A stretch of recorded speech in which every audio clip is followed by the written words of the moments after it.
We're delighted today to be joined by Stephanie Camilleri, Director of the ADHD Advocate. After a career in law, Stephanie founded the ADHD Advocate back in 2018, following the diagnosis of her daughter and subsequently her own diagnosis.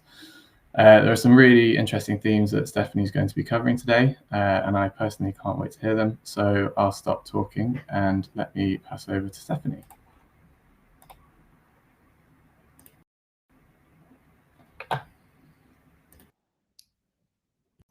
Hello and welcome to this webinar that we're doing today on ADHD and autism. I'm delighted that Beyond Autism have invited me to speak with you, to share my knowledge and experience of the last couple of years coaching individuals, particularly young people with both ADHD and autism. As you probably well know, AuDHD is the new buzzword. It took a while for ADHD to come onto the agenda, and now we've got the blend. We've always seen a lot of traits overlap. I'm sure you will also see this, but we're going to talk about that intersection between ADHD and autism and how it particularly manifests in our young people. So let us get started. Now, we're going to have to go a little bit at pace because we've got a lot to cover and only 30 minutes to do it in. Ideally, I'd love to leave some room for questions and answers.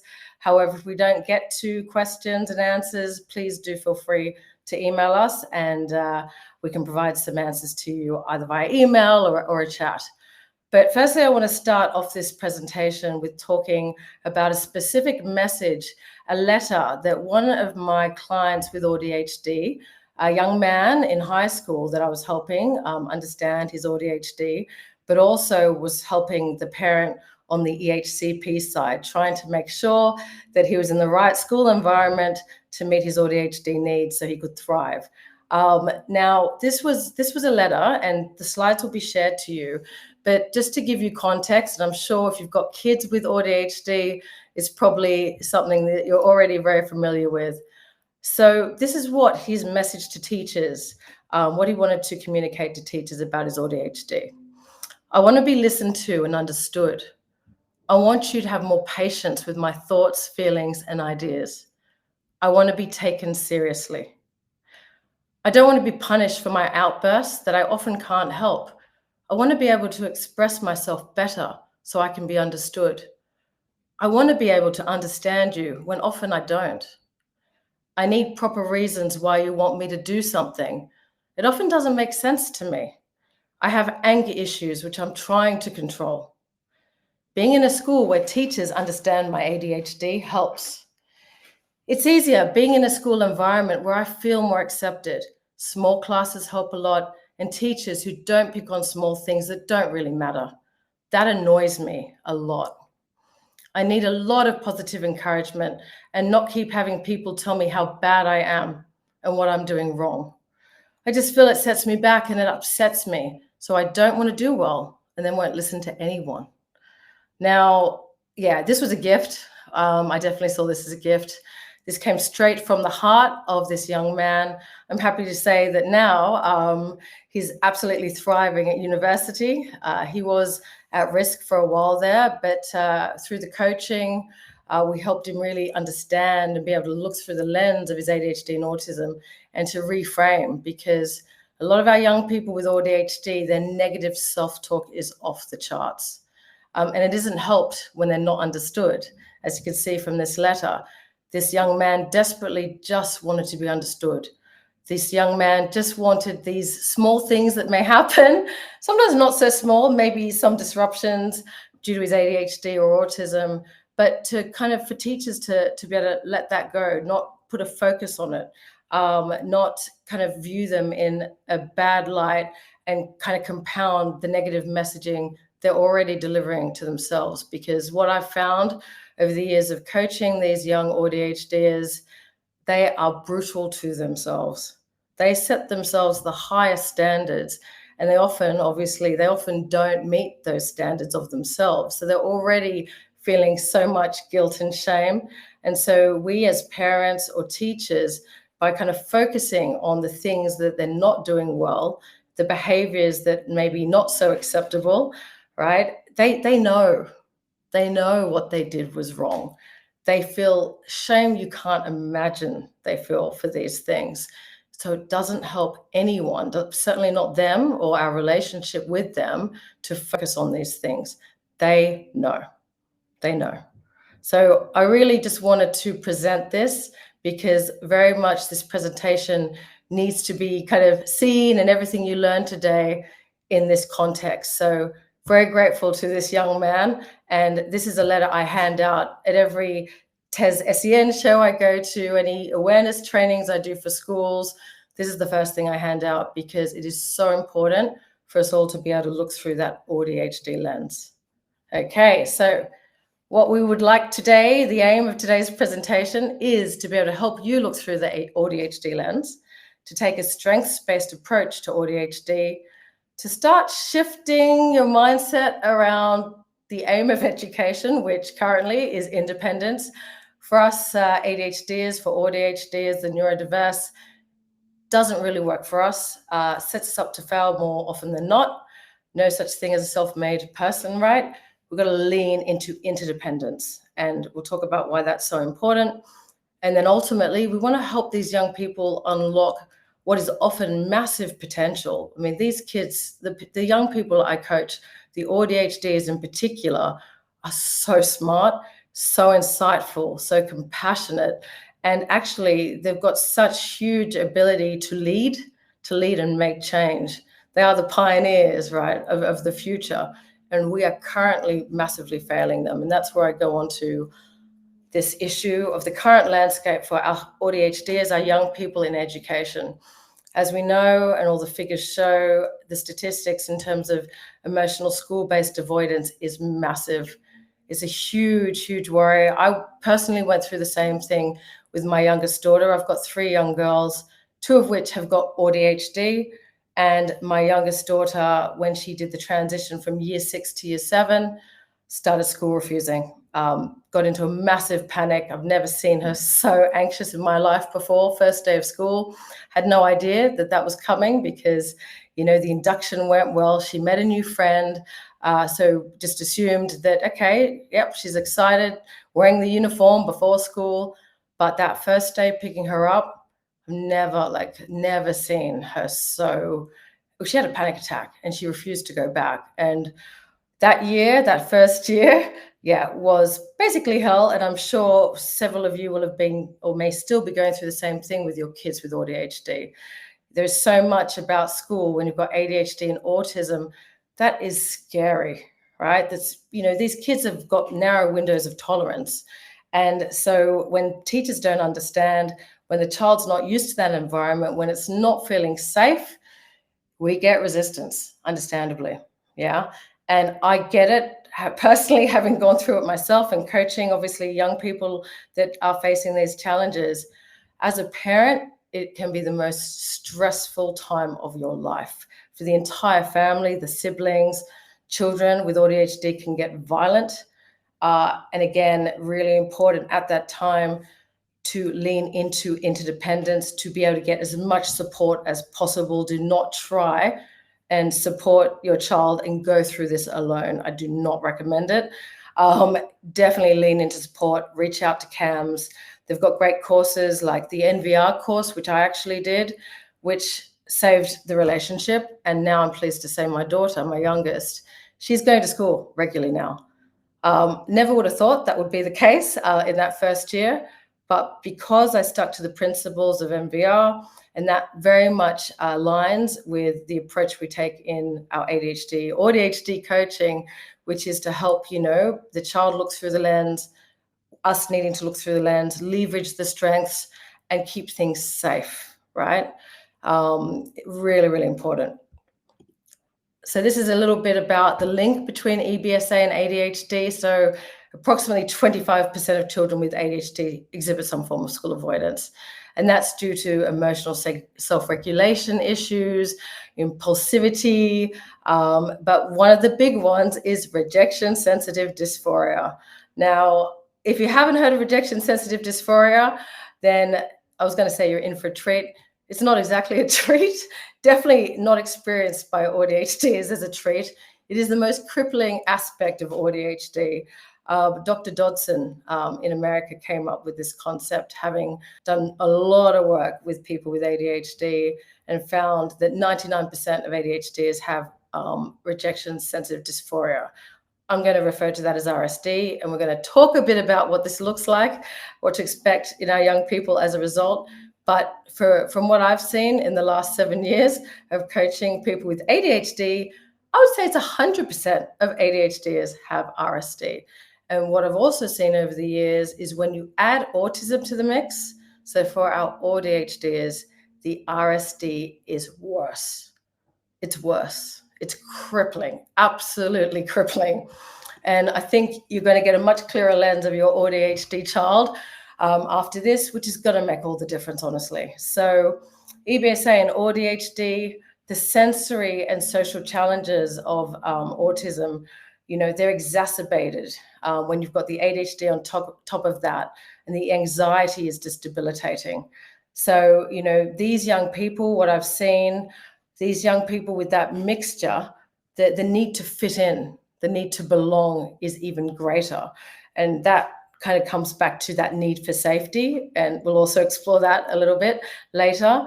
But it's this group of young people. They need the help the most, but they can't access it due to appearing different to their peers. And this is something that I found schools just don't understand, and it can be incredibly frustrating for parents of children with ADHD that won't come to school, because when they get to school, the teachers don't understand that they don't want to be singled out. Even if the teachers, got good intentions, they want to provide support, want the child to come to therapy or these special groups, the worst thing this child can imagine is to be singled out in front of their peers, because that's only going to make them feel like they don't belong even more. So that is a difficult message to get across to the schools and teachers and the Senkos I've found. But hopefully, we'll circulate these slides to you. Hopefully, and the recording I think might be available. Do distribute this to your schools, to your Senkos, so that they can get a clearer lens on this. It is so important. Again, safety number one, right? So looking through the AuDHD lens, to help our ADHDers, we need to get a better understanding of ADHD and autism. We need to be able to look through the lens of both.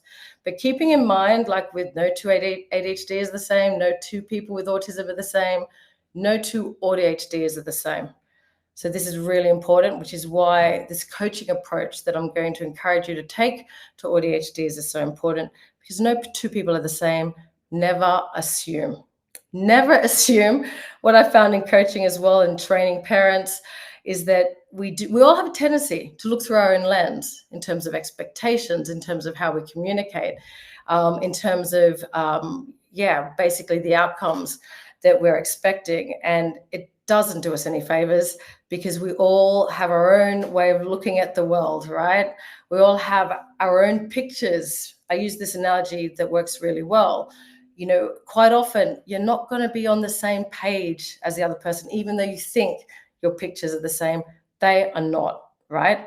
They're not the same. And by assuming that they are, this is where all the conflict, the misunderstandings, come from. This is where the anger often results with the ADHD. They get incredibly frustrated. Again, that feeling of safety, you can't create that if the child, is thinking you don't get it, right? Often for ADHDs, not being understood makes them angry, because it's scary. They don't often understand themselves, but then the parent or the teachers as well, completely horrifying for these poor kids, understandably. So, that knowledge, that ability to look through the lens, to be able to see their picture is so important. So a little bit about ADHD. In order to be assessed with ADHD, you've got different types. You can be predominantly hyperactive, predominantly inattentive. You can be combined types, so that's impulsive, inattentive, hyperactive. I'm lucky to have all three, the trifecta, and it needs to be present in at least 2 settings. Now, the issue with this that I went through personally with my youngest daughter, who I was told by the school does not have ADHD, which is interesting, or autism, basically they mask. Girls mask very, very successfully at school, not so successfully when they get home because they can't keep it up anymore, and us parents absolutely cop it. But they masks, again, because of the RSD, the rejection sensitivity, they have to mask, right? They have to fit in. They can't be seen to be different. They're always trying to regulate their emotions and their sensory triggers, right? Because it's not, expected behavior. And that is going to drain them massively. And actually, with my youngest, that was one of the reasons why she couldn't, go to school and keep going to school, because all the reserves it took for her to get through the day, masking, is incredibly, incredibly draining. And that's the issue, that window of tolerance, particularly with the combined ADHD and autism, that window of tolerance is even narrower than your standard ADHD is, and your standard person with autism, obviously spectrum. But again, what we've seen, that combination just exacerbates these difficulties. Now, I love, again, Dr. Dawson, who came up with RSD. He came up with a more functional definition of ADHD, which is basically based on the intraspaced nervous system. So ADHDers have an intraspaced nervous system, very common to their autistic cousins, right? In that the fuel for an ADHD brain is authentic interest. We need, I say we, because again, I've got ADHD, speaking from personal experience as well, we must have authentic interest in order to stay engaged, in order to sustain attention. And unfortunately, in school, in workplaces, it's an importance-based nervous system that is catered for, not an interest-based nervous system. And that's where we struggle, because then, we can't engage. And what you'll find is young people with ADHD in schools, if they can't access, in the information that's being taught to them because it's not relevant. For instance, if seriously for ADHDs and people with autism, if there's no point, there's no point. If they can't see the relevance, the reticular activation system just can't open up. They can't take in the information. And what these children tend to do, because they want to do the right thing, remember RSD, they want to do the right thing. And these are good kids. Quite often, these kids have got kindness as a signature strength. They try very hard. And so to keep interested, to learn, they might start using their verbal processing, start talking, or move around to generate a bit more interest, because the topic's not generating any for them. And what do they get for trying to stay interested? Usually detentions or humiliated in front of their peers. It's not good. And it needs to stop, and we need to educate our educators to better understand, look through the lens, and make sure, try and design these lessons to be more interesting. And again, get the child involved. Or maybe, put some movement in there again, because movement provides that stimulation. So again, so important, the lens. Now, this is now where am I? RSD, I think I am. What is ADHD? Yes. Now, rejection sensitive dysphoria. Dysphoria comes from the Greek word crippling pain, okay? This is definitely the most impactful trait of ADHD, at least, and particularly in AuDHDers. It's a fundamental feature, and it's overwhelming and can come without warning. Now, some of us, we internalize reaction and we ruminate. Again, like I said before, if you listen to the self-talk of an ADHDer, you'll probably be quite horrified. It is brutal. It is punishing. And so what we do in coaching, the main thing we need to do is kind of to shift this view they have of themselves, which we can only do by helping them understand their ADHD, to differentiate between their ADHD traits and character flaws, which they've been, thinking they have for all their lives, which has been reinforced often by parents that don't understand ADHD and their teachers. And definitely their siblings. So, we really got to try and reframe and shift them, because without, that new outlook, without understanding their brain, without identifying their strengths, we can't reinstill hope, right? And hope is everything. Quite often hope is lost by the time we get to them. But we can turn it around. So do have hope. It can be turned around, and it can make all the difference once they're able to look through the ADHD lens. The other thing that some ADHDers will react with flash rage. So instead of internalizing their reaction, right, they externalize it. Like they fly off the handle, they have massive meltdowns, they get angry, throw chairs, maybe get violent. Again, RSD, it just comes without warning. And it's not just actual rejection that triggers us, it could be perceived.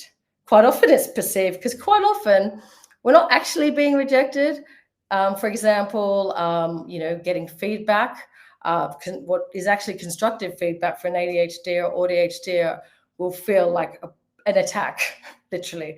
Also, say, you're with two people. So there's a young person walking along a path with two of their friends, and then the path narrows, right? And usually the AuDHD, because they're usually very kind, have a lot of empathy. They'll move aside, and then they're watching the two friends walking together, and they're behind them. Boom, instant RSD. The thoughts, honestly, if you could hear what they're saying to themselves, again, brutal. And ADHD in particular has got a negativity bias, I'm afraid, and we are very prone to catastrophizing. You add the RSD to that, and it's not very fun in there. Okay, so with RSD, what we do in coaching with our young people is name it to tame it, get them to understand, what it is, that feeling that just strikes them, and be able to name it to tame it to get perspective, right? So important, because it's so overwhelming. It can feel like physical pain. And unfortunately, it's hardwired into our brains. So it's not easily, talked out of. You can't talk yourself out of this stuff very easily at all. It will always hit. But, by understanding it and working out those strategies and sense checking with other people that you trust, you can move out of that place of pain more quickly. Now, to avoid RSD, AuDHDs can either become people pleasers, right? So yes, people often have no boundaries, right?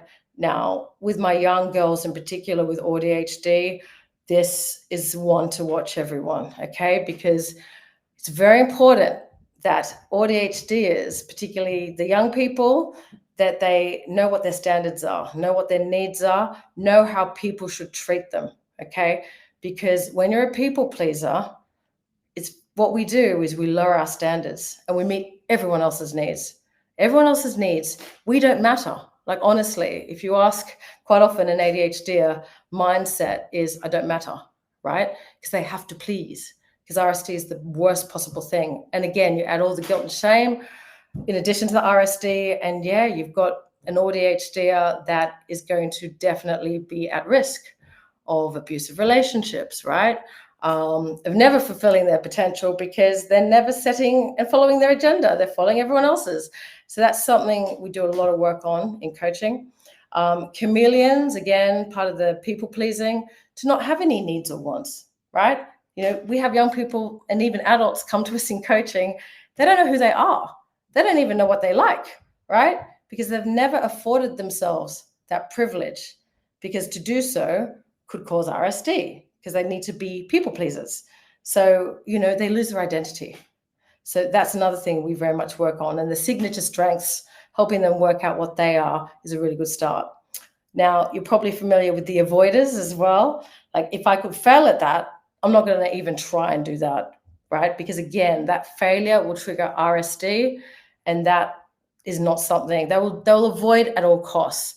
So a lot of ADHDers, right? They really deny themselves opportunities to enjoy themselves for fun, and also developing areas that actually they may be really good at. So again, there's that block to their potential. And guys, we don't want that. We've got to stop that. Now, where am I? So we are over here. Okay, so autism. Now, obviously, you're in a Beyond Autism webinar, so I won't go through this one too much. Hopefully, you know a lot about autism. But again, you've heard me talking about safety being paramount. Now, there's a book that changed my view of autism, like massively. It's called Uniquely Human, and it's by Dr. Barry Prezant. I don't know if you have heard of him, but when I read this, and I had my youngest daughter in mind, I was trying to work out what was going on and how best to, help her. And I read this, and it talks about autism being a disability of trust.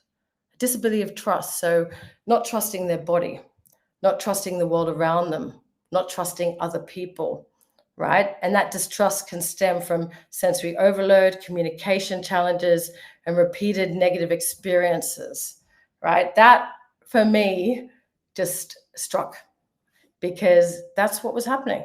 That's what was happening with my daughter, and what was happening with so many of the young AuDHDers that I was coaching as well. You could just hear it. But what I love about the way that they, not just the fact that, you know, it helps to be able to see through that lens, that there is that disability of trust, but what I love about this book is that it talks about these behavioral traits, these autistic traits. They're not a set of deficits, but they're a different way of experiencing and interpreting the world.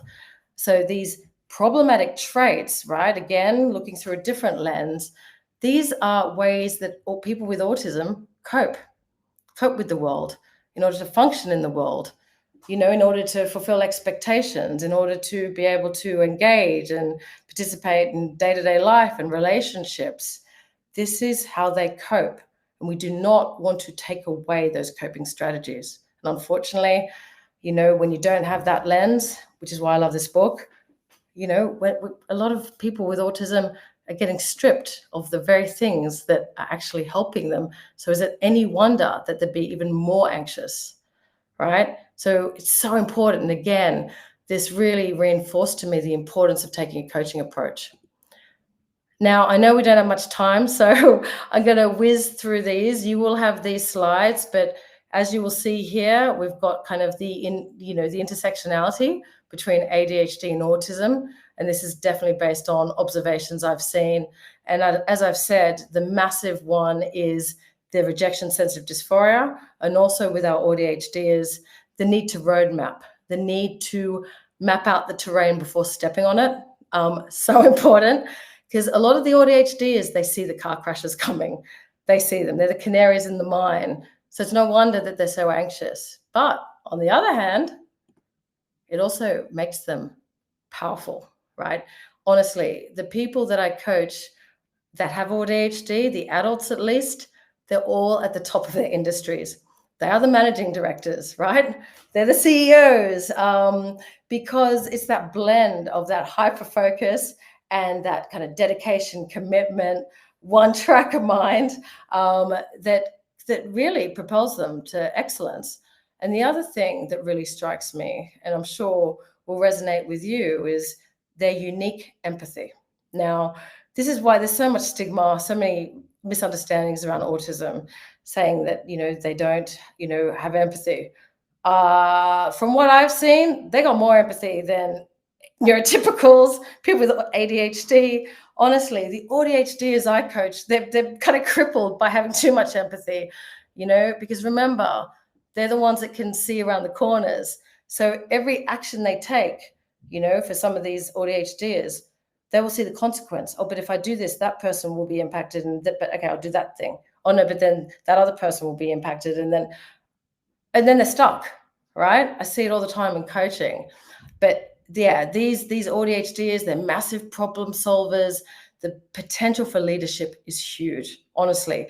They're very strategic as well. So they've got like the worst and the best of the ADHD and autism, okay? And it's about the ones that go on to thrive, the ones that understand the ADHD and autism, accept their needs, and are able to communicate it. And that's where we move on to how we take a strengths-based approach and how it's important for them to be able to identify their strengths.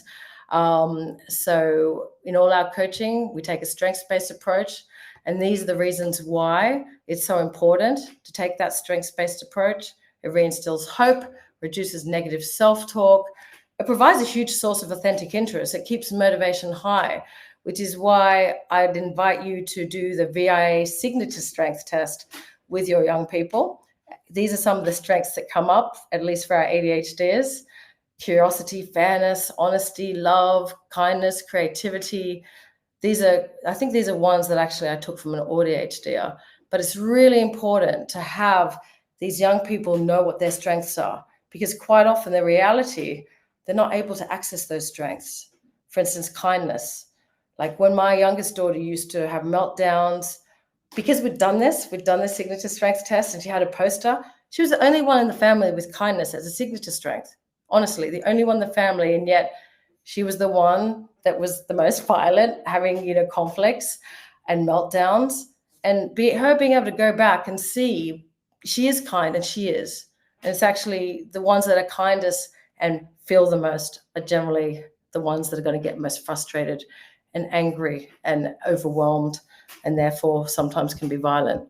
So, her being able to keep a lens on that and keep that perspective and sense of self. And also as a parent, I was able to do the same thing.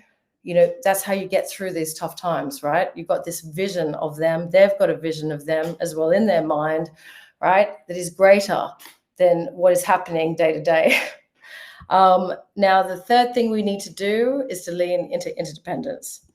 And what is really important there is, for example, leaning into what we call the body double strategy.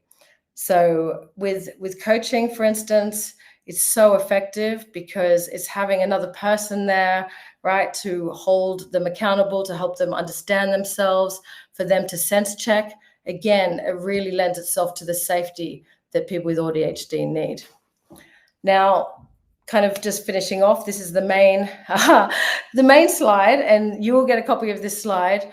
But these are strategies that will help you unlock the potential of ADHDers.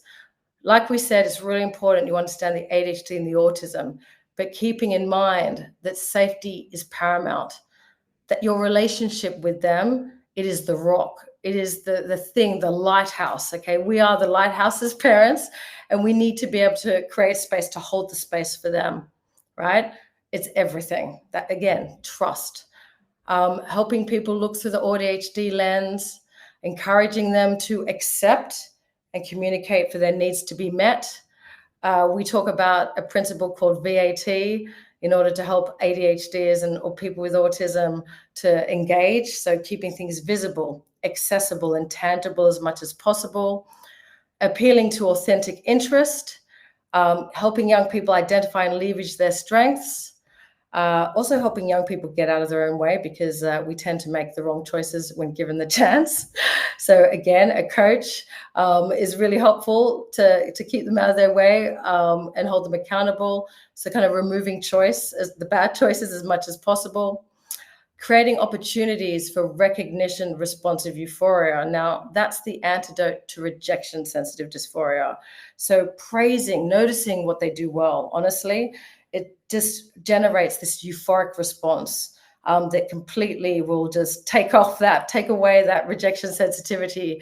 So really create those opportunities for recognition. Help young people use their dominant processing styles. So that will be usually verbal and visual and kinesthetic. Taking a coaching approach. Ask, don't tell. Again, if you tell an ADHD or someone with autism what to do, you take their choice away from them. And quite often that RSD will trigger, because if you're telling someone what to do with RSD, they're going to be thinking naturally, oh, you didn't think I was going to do that myself, or you don't think I understand that, or you think I'm stupid, and you just get the trigger. So take a coaching approach. Ask, don't tell. And also remember, never assume. By taking a coaching approach, you get them to build their picture for you so that you can see what truly the picture is for them. So you're finally on the same page. It is everything. And last but not least, use that body double strategy. People with ADHD and autism, ADHDers, again, the people, those relationships are paramount. Being, having someone that they can trust will get them through, honestly, and they can. These ADHDs, these kids are incredible. They are so strong. What they have to get through every day is mammoth, honestly. But if you believe in them, right, and you keep them, their view on their strengths, and you create these opportunities to succeed and these support networks around them, right? And it's going to take you a bit of fuel as well. So it's important that you guys make sure you've got your tanks full. But honestly, these kids are incredible and can go on to do amazing things. And I know that because I coach a lot of adults with ADHD, again, top of their industries. So hopefully, I know it was a whirlwind of a presentation, a lot to digest, but I'm really hoping that you're feeling more encouraged, more hopeful, and that you've got a few tools, like you've got the RSD lens now, remember the rejection sensitivity lens, and always taking a coaching approach. Don't assume, ask, don't tell. So if you've got any questions, do reach out to us. We help ADHDers, AuDHDers with at high school doing GCSEs and A levels, but also we coach parents, we train schools and Senkos, you name it, we do it. So do get in touch. Thank you.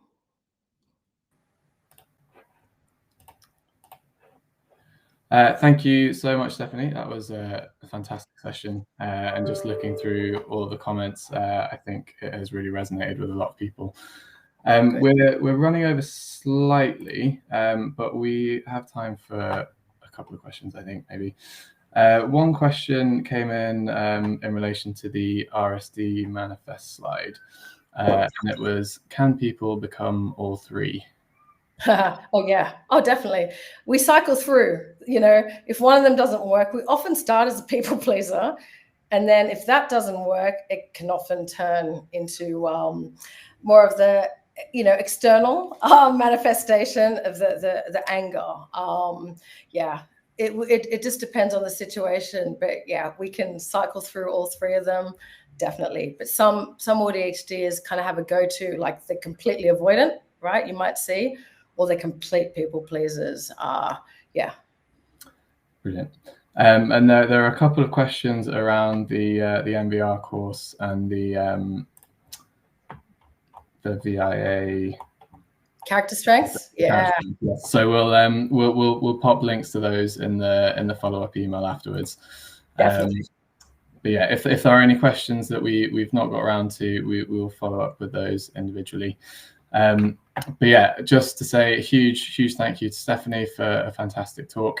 Our next session is on Wednesday, the 12th of February. That is with Sophia Ray, our co-head of Post 19, and that is looking at developing independence when traveling.